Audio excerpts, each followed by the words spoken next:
सोचा था कि हम लोग विधानसभा का चुनाव लड़ेंगे और हमने सोचा था कि लोकसभा में मनोज दा, संजय दा होंगे, मोती दा होंगे। हमने सोचा था कि हम तो विधानसभा राजगीर चुनाव को लड़ेंगे, लेकिन हम ये भी सोचते हैं कि जब लोकसभा का चुनाव होगा, जब एक तरफ नरेंद्र मोदी की प्रचार होगी, एक तरफ राहुल गांधी का रैलियां होंगी, एक तरफ हमारे हेमंत बाबू, बाबूलाल जी, सुदेश जी की रैलियां होंगी, हमारे कार्यकर्ता निराश हो जाएंगे। तो उन अपने निराश सेनाओं को मजबूती देने के लिए, उन्हें हिम्मत देने के लिए उनका सेनापति लोकसभा के मैदान में होगा।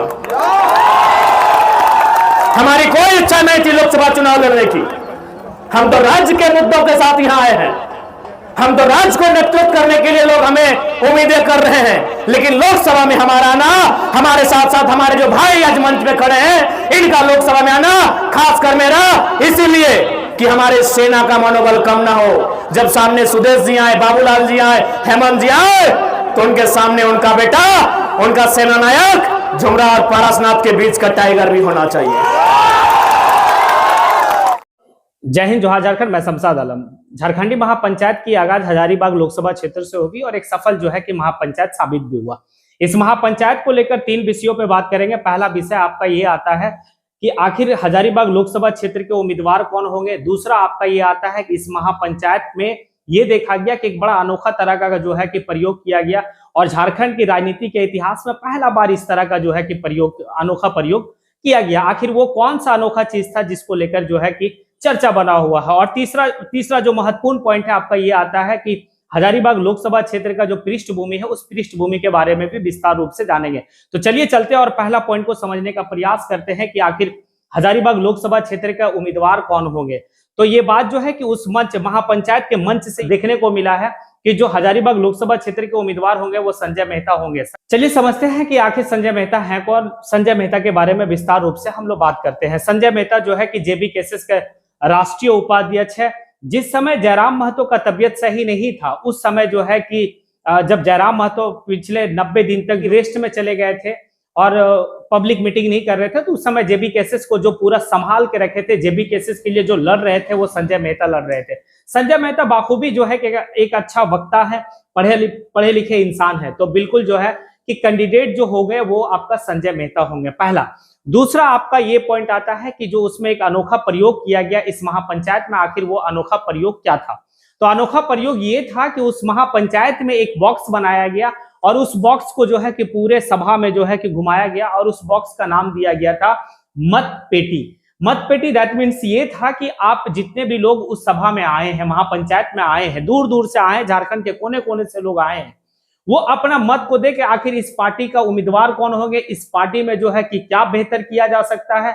अब सब लोग जो है कि अपना अपना वो लिख के अपना मत को डाले उस मत पेटी में। उसके बाद होगा क्या कि जितने भी जेबी केसेस के वरीय नेता हैं सब एक जगह बैठेंगे और उस मत पेटी को खोलने के बाद जो है कि उसके ऊपर अध्ययन करेंगे आखिर लोगों का विचार क्या है और उस विचार को फॉलो किया जाएगा जेबी केसेस के द्वारा।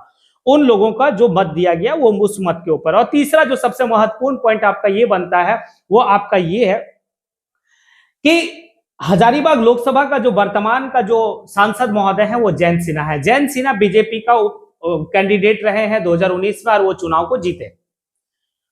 जयंत सिन्हा इससे पहले भी 2014 में भी जो लोकसभा जो बीजेपी उम्मीदवार बन के जीते थे, उससे पहले अगर हम चले जाए 2014 से पहले तो इनके फादर यशवंत सिन्हा वो जो है कि हजारीबाग लोकसभा क्षेत्र का सांसद रहे हैं।